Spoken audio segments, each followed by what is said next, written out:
Assalamualaikum warahmatullahi wabarakatuh. Perkenalkan nama saya Domasyah Mahfuza dari Rombel K2 NPM 2330 Di sini saya akan mempresentasikan analisis keuangan PT Surya Toto Indonesia Tbk. Berikut ini ada hal-hal yang akan saya bahas. Yang pertama ada pendahuluan, yang kedua ada kajian kinerja dan fundamental, yang ketiga ada struktur modal, yang keempat ada kebijakan dividen, yang kelima ada kesimpulan dan saran. Yang pertama ada pendahuluan. PT Surya Toto Indonesia berdiri sejak tahun 1968 sebagai CV Surya.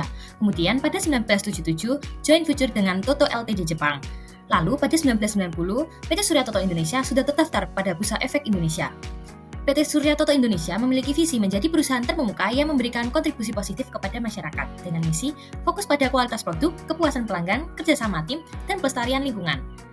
Perusahaan ini memiliki bidang usaha, produksi, dan penjualan perlengkapan rumah tangga seperti sanitasi, fitting, kitchen system, dan aksesoris.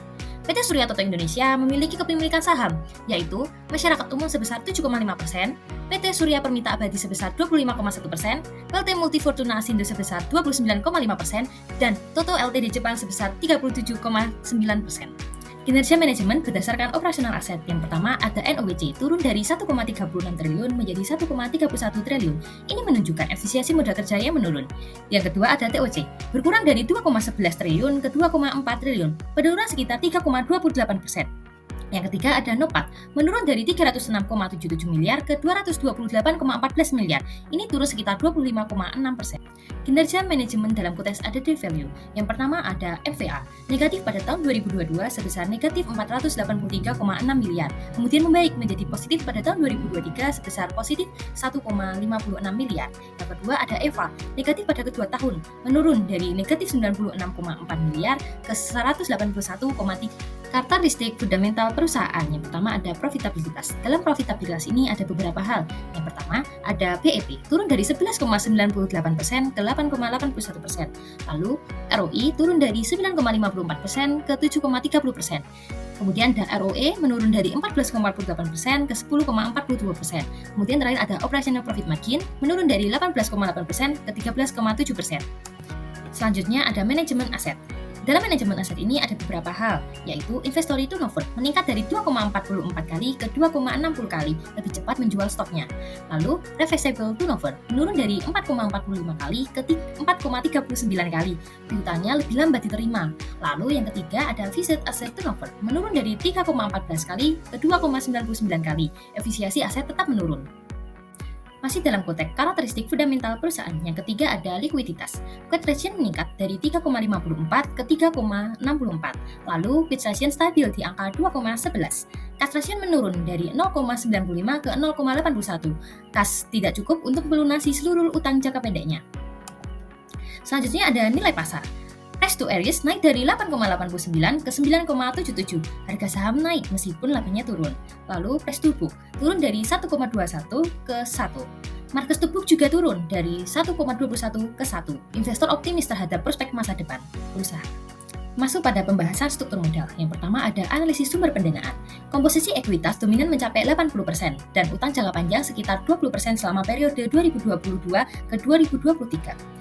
Debt to capitalization pada tahun 2022 mencapai 19,90% dan pada tahun 2023 mencapai 19,8%. Struktur modal yang kompresif lebih mengandalkan ekuitas. Kesesuaian teori struktur modal mengacu pada pecking order theory, yaitu yang pertama adalah lebih memilih laba ditahan sebagai sumber pendanaan utama. Yang kedua, utang hanya sebagai digunakan dalam jumlah terbatas atau sewa operasional dominan. Yang ketiga ada minim ketergantungan pada pinjaman bank. Pembahasan pertama mengenai kebijakan dividen. Yang pertama ada dividen payout ratio atau DPR pada tahun 2022 mencapai 3,19%. Dividen sebesar Rp10 per saham. Kemudian pada tahun 2023 3,71%. Dividen intern sebesar Rp9 per saham. Meskipun labanya turun, tapi DPR meningkat menunjukkan komitmen terhadap shareholder return. Kemudian ada relasi dividen berdasarkan Shakespeare teori. Implikasi Shakespeare teori yaitu pertama ada sinyal positif. Manajemen optimis terhadap pemulihan dan keuangan perusahaan. Yang kedua ada komitmen terhadap shareholder. DPR bisa mencapai 0,52% jika total dividen sebesar Rp10 per saham. Ini menunjukkan fokus pada imbal hasil investor. Yang ketiga ada likuiditas dan kepercayaan diri. Dividen tetap dibagikan meskipun labanya menurun. Ini membuktikan bahwa manajemen yakin terhadap alokasi dan stabilitas keuangan. Yang terakhir, kesimpulan dan saran. Kesimpulan yang diambil dari pembahasan saya, berdasarkan analisis laporan keuangan PT Surya Toto Indonesia Tbk pada tahun 2022 dan 2023, perusahaan mengalami penurunan kinerja operasional dan profitabilitas. Laba operasional atau EBIT turun 25,6%. Efisiensi penggunaan aset juga menurun, dan posisi kas atau cash ratio juga berkurang. Meskipun demikian, likuiditas perusahaan tetap stabil dan struktur modal tergolong koefisien dengan dominasi ekuitas. Di tengah tekanan laba, perusahaan tetap membayarkan dividennya, menunjukkan komitmen pada shareholder return serta keyakinan manajemen terhadap stabilitas keuangan perusahaan. Yang terakhir ada saran. Yang pertama ada meningkatkan efisiensi operasional dan kontrol biaya produksi. Yang kedua ada optimalkan penggunaan aset tetap. Yang ketiga ada meningkatkan likuiditas jangka pendek terutama pada kas. Yang keempat ada pertahankan strategi pendanaan internal. Yang kelima ada menjaga konsistensi pembayaran dividen. Yang terakhir adalah lakukan komunikasi yang transparan dengan para investor. Sekian dari saya. Apabila ada kesalahan mohon dimaafkan. Wabillahi taufiq walhidayah. Wassalamualaikum warahmatullahi wabarakatuh.